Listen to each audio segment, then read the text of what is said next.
Welcome back, guys. I'm so glad that you are here for following me on my journey to get a master's degree in history with religious studies and things. So I hope you're really enjoying these videos. We got some fun stuff to talk about today. Now, to begin, you may watch this video and go, wait a minute here, Curtis, hold on a second. Something's different about you. And you'd be right. I'm not wearing a hat today. I actually combed my hair today and got it done. I got some other stuff I got to do today. No, actually, if you notice, there's no bookshelves behind me. I usually have my bookshelves behind me. The reason there's no bookshelves behind me, in fact, you can see kind of up here that there's the little thing to attach it to the wall, the earthquake anchor, is because we actually had a small little flood here in our basement. So just next to our office here is the what you can call the utility closet, and that's where our sewer drain is, and the sewer line backed up into our office a little bit. So we've had to dry our carpet out and everything else, and so I turned off the fan so I could do this video basically, and so I had to move all my bookshelves out, and one of them got a little ruined, unfortunately, so I'm gonna have to do some work on it to repair it. Yeah, so if you've been following all along with us, you'd realize that was the second flood we've had this summer. So it's been, or this year, I should say. So it's been quite the experience this year.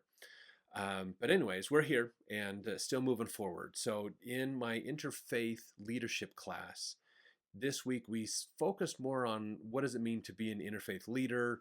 What does it mean to us, to do that? What experiences have we had in our life that help us to want to be more involved with interfaith opportunities?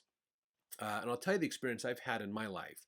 I grew up LDS in Utah my whole life, did not realize that I had adopted a lot of beliefs and assumptions about other religions that just kind of came with the territory of being a Mormon in Utah.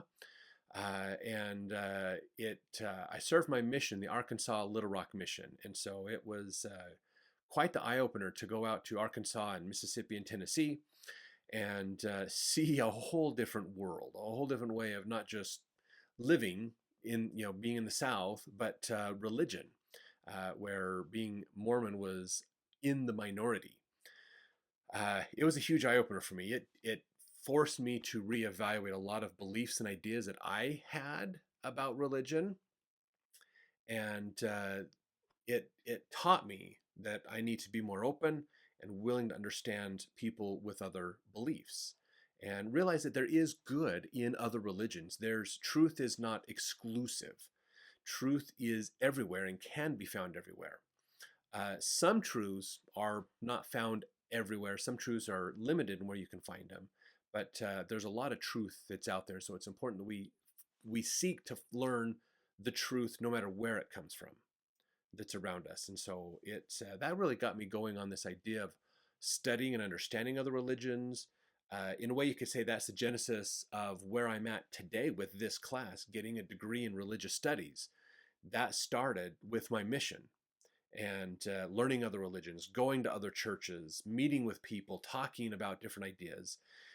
And I'm still doing that to this day. Basically, I've been home off my mission over 20 years, and about 20, actually, let's see, 98. So 20, was that 26 years, almost 27, 26 years I've been home for my mission. So I'm still doing it, still learning, still working on stuff. So this interfaith course is kind of an extension of that, going in that direction. So a lot of fun, a lot of good stuff there. My Mormonism class, this week, we actually focused a little more on Mormon history rather than American history. But it was a really good one because this one we focused on Moses chapter 7, which is one of the chapters on Enoch, if you're familiar with the book of Moses, when Enoch sets up Zion, the city of Enoch, and builds Zion and those things. Then we talk about section 42 and section 84 of the Doctrine and Covenants. Both of those talk about establishing Zion. So this was an important thing that the early saints really focused on. During the Second Great Awakening period, which is this same time that Joseph Smith was around, there was a huge belief among lots of people, lots of other religions believed that America was a promised land. America, especially since the Revolutionary War, America was a promised land. It was supposed to be here. God is divining that America is here and has religious roots in the establishment of America, and that this would be a opportunity for a new Zion, an establishment of this idea of the old Zion that Enoch talks about. So bringing in a Zion society, a new Jerusalem type idea, was actually a common thing to think about in the 1800s. So it's not just an LDS thing. Most other religions believe that. A lot of people back then believed that the Native Americans that they were encountering as America expanded here in the North American continent, that they believed Native Americans were descendants from Israelites. And so there was connections there. And so when the Book of Mormon comes forward, they just see that as validation of that idea. So it wasn't like the Book of Mormon introduced the idea of Native Americans were seen as descendants of ancient Israel, but the Book of Mormon reinforced the existing idea that that was what was there, basically. So uh, the ideas of establishing a Zion, a place of worship, was huge. And if you think about one of the things that was a huge rallying point for the saints, even for the immigration from Europe, was coming to Zion. We saw that as Jackson County, Missouri, bringing people to that area. So it kind of started with Kirtland, and then went to Jackson County, and then Nauvoo as well. So it's that's this idea, and so these are concepts that are still found in early American history that were still there. So Mormonism wasn't that radically different from everybody else, which is, I think, is a really cool thing. Honestly, that's that way. Sometimes people worry about it and use American history as a way to say, "Oh, Joseph Smith's nothing special. He's not a real prophet. He's just one other guy among a bunch of other people who were establishing churches back then. There's nothing significant about him because he's not different." Except the fact that he brought forth the Book of Mormon. Name me another religion that brought forth a book that would compare to the Book of Mormon in early American history. There isn't one. There's lots of them that had revelations, but not that kind of revelation of telling not just a story of one group of people in ancient America, but several groups of people, almost 4 groups of people are in the Book of Mormon through ancient America. And so there's this intricacy of weaving them together, using terminology and things that were only found in the Old Testament that they didn't even know about in the 1800s, and bringing it in, and then watching transitions away from that as the book progresses. There's New Testament concepts and ideas coming into play. The Book of Mormon is truly an amazing book, and is something that's very different than anything that anybody's ever done. So it's I think that's an important point that we need to make. So yes, Joseph grew up in a time that heavily influenced his ideas, that helped him to think about these concepts of baptism and Zion, establishing these ideas of, we need a priesthood, we need authority from God to do things, and all that stuff. It wasn't revolutionary back then. In fact, I found there's some more stuff that I thought was more LDS. In today's world, there's some stuff I learned that is about like the 3 degrees of glory, this concept of multiple levels in heaven, and you can achieve different levels of heaven through your works and things like that. That actually was talked about in the 1700s in early America by Protestants. So, in fact, we're going to talk about that here in a second. As I jump over to my master's class, the religious studies class, what we studied in there this week and what we talked about in my Mormonism class really tied well together. So the book we went over in my master's class is this one here, Sarah Osborne's World. This is a really good book. If you want to get into like early American history, especially with religious history, I would absolutely recommend this book. It's a really good book. As it says here, this is talking about evangelicalism. how did evangelicalism become a thing in America? And that's what this book really talks about. So Sarah Osborne is a woman who was born in the early 1700s. She grew up and lived in Newport, Rhode Island, and at least that's where she spends most of her life, is in that area. Basically, she was raised in a Congregationalist church, so they're very Calvinistic in their ideas. Now, which means they get a lot of their ideas from the great reformer John Calvin. Okay, John Calvin is an originator of a version of Protestantism that was really fascinating. In fact, we discussed it in our class last night a little bit more. This idea of tulip. Um, so Calvinism's some of the characteristics of Calvinism is total depravity is one of them. That you are sinful.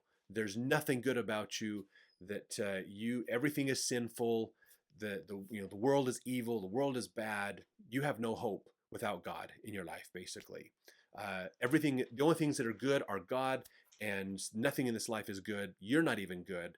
You're just a complete sinner and deserve to go to hell. Only God saves a few of us that He decided before we came to this world that He was going to save. So you are predestined in a way to election, and Christ didn't come to save everybody. Christ only came to save the elect. Everybody else is screwed. Basically, that's Calvinism in a very, very, very nutshell way.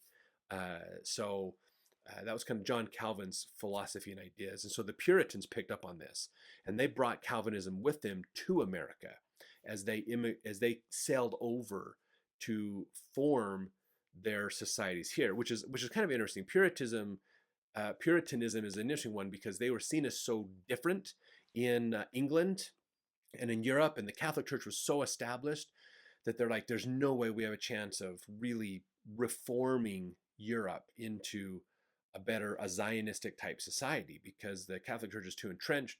So we're going to go to this new continent and prove that you can build a Zion society. So that's some of the originations of people coming to America. It's interesting because we think of the Puritans as coming for religious freedom. They sort of did, but what was crazy about it is after the Puritans came, anybody else who came, they had a different idea, like Anglicans, or when Spanish people were moving into the area as well, which was more Catholicism and things. They basically shunned everybody who didn't believe the way they believed. So if you didn't follow Puritanism, you were cast out of the community. So they had zero tolerance for other religions in America when the Puritans came. So they came for their religious freedom, but not anybody else's religious freedom. So what happened was as that grew, as even Protestantism grew more, Methodism from Martin Luther, Lutheranism and other things like that started to move in.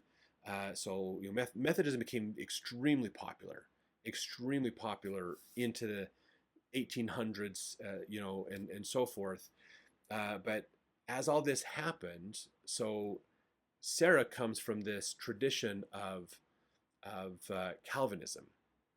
You're a sinner. Don't even think about trying to do anything good yourself because you can't do anything good.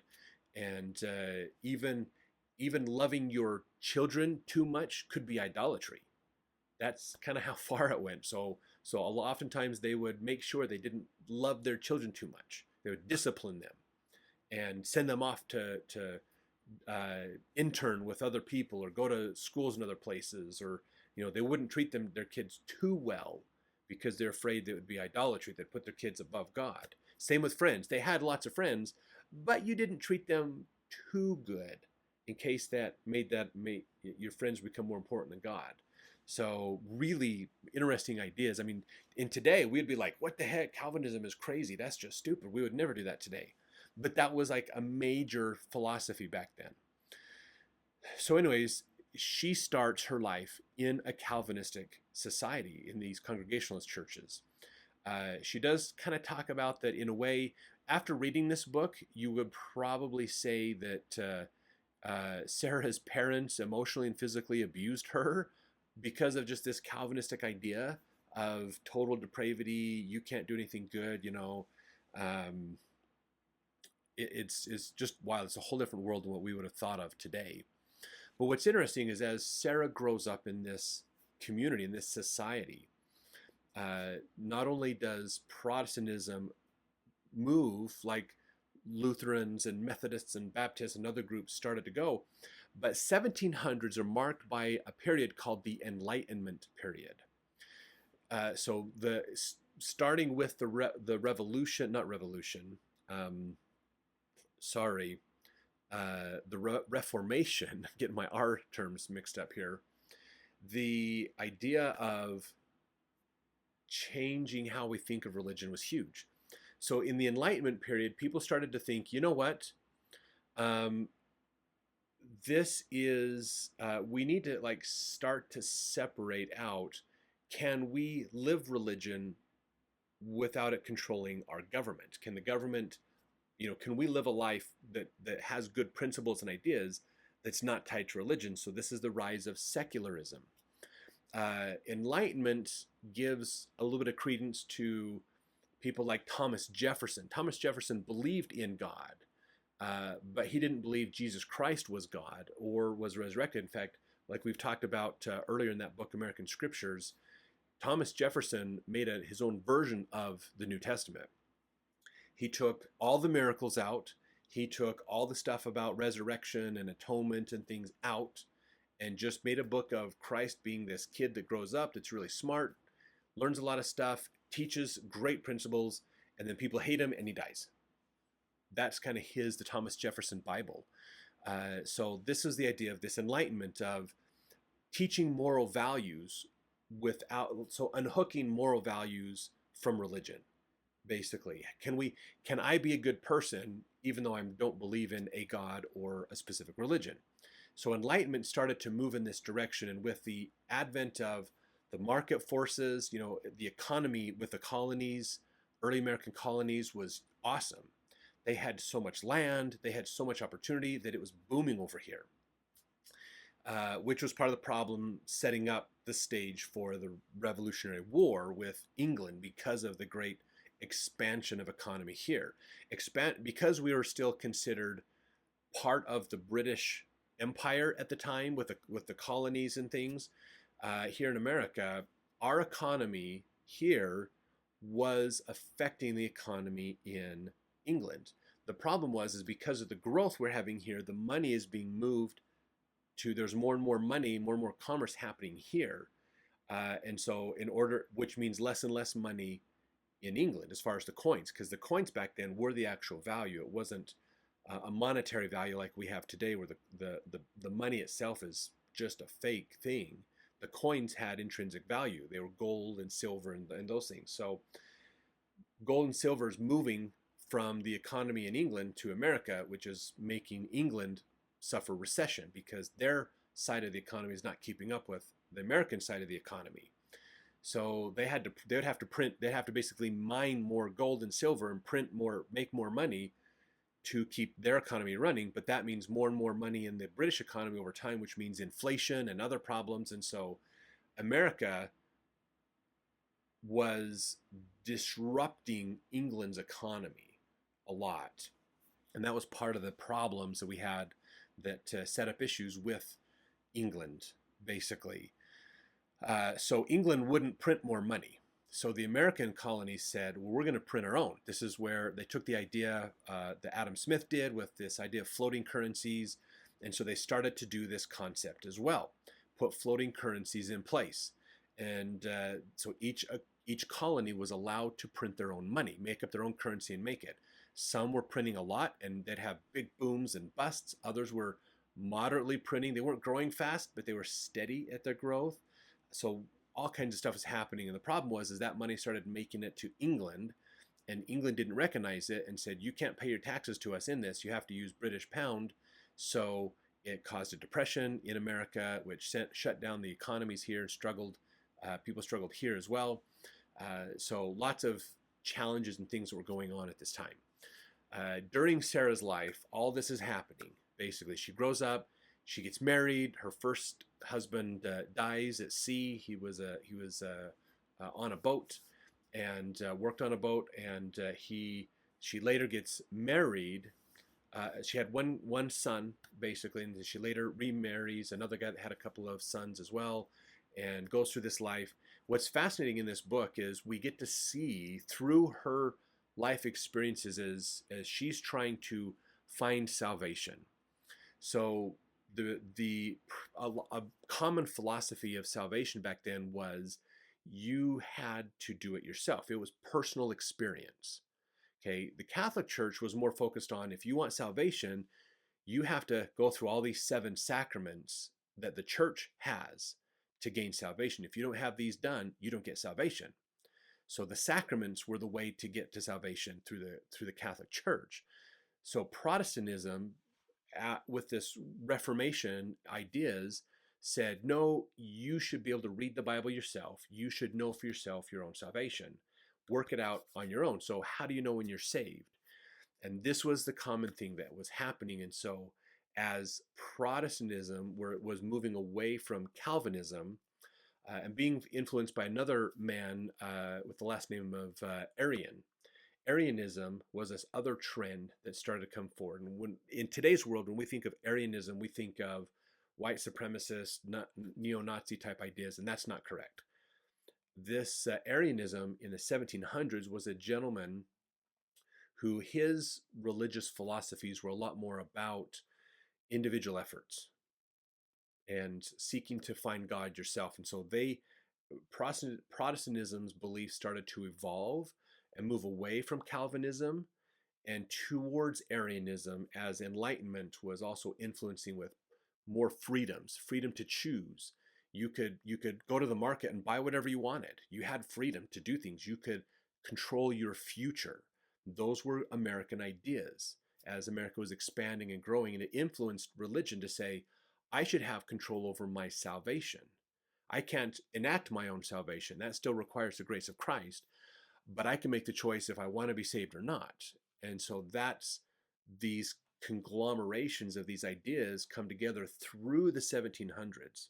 So by the end of the 1700s, as we get through the Revolutionary War, we get the birth of evangelicalism. This idea of being an evangelical isn't, stodgy kind of this devout person, to more of somebody who is born again, somebody who's had a personal experience with the Spirit that guarantees that demonstrates that they have been saved. And not just some people are getting saved like Calvinism taught, but everybody has the opportunity to be saved.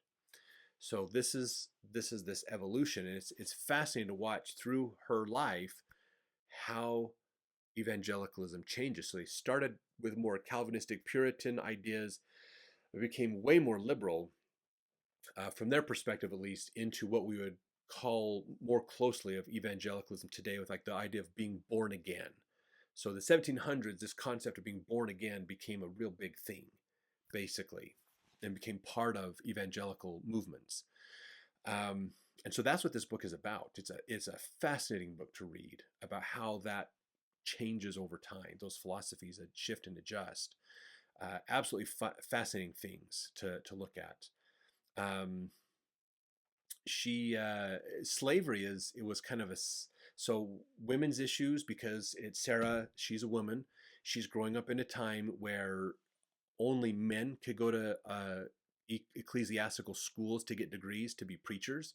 So only men were running the churches, but she is so worried about her salvation. She struggles and struggles and struggles for the first half of her life to say, how do I know if I've been saved? What do I do? How does this work? She eventually has an experience that she claims is the defining moment that says, I am saved. And from that time on, she focuses on how can I help others to feel the same way and be saved themselves. So she becomes a phenomenal missionary. So the idea of evangelical being a student of the Bible to being a missionary of the Bible is another one of those changes that we see.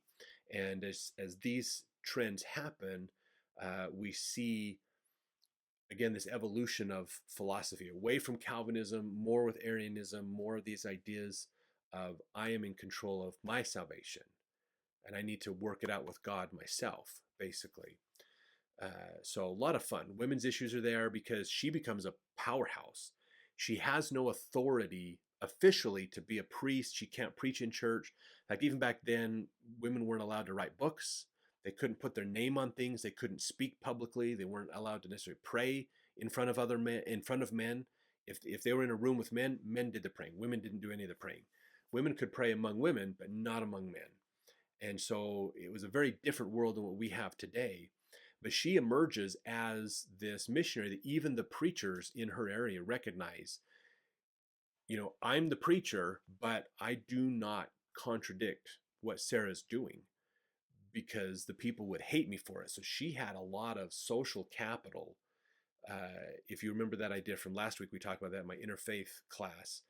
Her social capital is amazing. So every night she had kind of a prayer group / Bible study group in her home every night of the week. One night it was blacks, another night it was women, another night it was people from the church, another night it was other groups from the church. Like every night people would come to her house and do Bible study, what we would call today Bible study. So they had prayer groups, they met, they talked about issues, they read the Bible. And Sarah was quite revolutionary in that she was encouraging blacks to learn to read, to learn the Bible themselves, to study it, to enact their own salvation. Which brings us to another point that kind of this other little theme that happens in this book of the idea of slavery. So people in the 1700s completely agreed slavery was okay and fine. They believed back then that blacks were physically and intellectually inferior, but Christianity taught that everybody's equal. So spiritually, blacks could be equal, but they couldn't be saved until after they died. So their best hope was to learn the gospel and do their best to act like a good Christian in this life, and then after they died, hopefully they've done it and they could be saved. They couldn't be saved in this life. They had to be saved after they died. So they were seen sort of as equal, but not. Basically, it's so interesting how people tried to navigate that idea of, I think you're inferior to me, but yet I'm told that I should see you as my equal as well. Women and blacks both had that problem back then. By the end of the 1700s, we get to this time where people are starting to go, maybe slavery is bad. Maybe slavery is not a good thing. And so the anti-slavery movement starts to really push. Evangelicals start encouraging not going along with slavery. So we see that towards the end of the book. Now, she does live through the Revolutionary War. She talks about how the British occupied her city of Newport for a while and how many problems that created with the war going on. She went through the 7 Years' War, which is when England and France were fighting in Canada over America and Canadian territories, which later resulted in the Louisiana Purchase and all that fun stuff, So she's living through a lot of early American history. And so we see not only that history, but we see these religious threads through it. Really fascinating book, absolutely fascinating thing to read. And it's great because, again, this ties in, this is all the precursor history to the time of Joseph Smith in the 1800s. So by the time the 1800s come around, it's the Second Great Awakening because they had this big Great Awakening moving away from Calvinism to more free thought, more openness in accepting other religions, openness in connecting and doing more things. Your personal religious experience is a big deal. Reading the Bible instead of only listening to the priests, seeking that personal commitment with Christ, seeking your own salvation. All these ideas build up into the world that Joseph Smith grows up into. So if you want to see, what was the world like coming into the 1800s, this book will help you to understand it. It's a really good read, really, really good read. I did learn in here, as I mentioned earlier today, that in chapter 11, so the final chapter of the book, this is when Sarah has passed away and they're talking about the evangelical philosophies of afterlife and heaven and those things.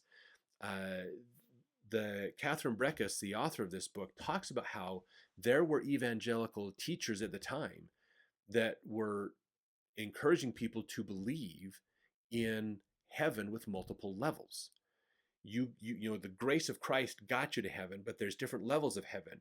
And so you can move up those levels of heaven based upon how much, your good works. Basically, that actually originates in the 1700s. So that's not like today we think that's a unique LDS idea of, the 3 degrees of glory type concept versus the traditional binary heaven and hell of modern and traditional Christianity. But in here it says that in the late 1700s, there were some people in the evangelical world that believed in heaven had degrees inside of it, basically, which is really cool. I'd never seen that before, and that was really fun to study that. I'm going to go through the footnotes and find some of those articles and books from back then and do some more study to dig into that deeper. After I finish reading all the 17 books I need to do for this semester, but it's on my reading list. Got it down. We're gonna get to it. So some really cool stuff, really, really fun stuff to study and learn.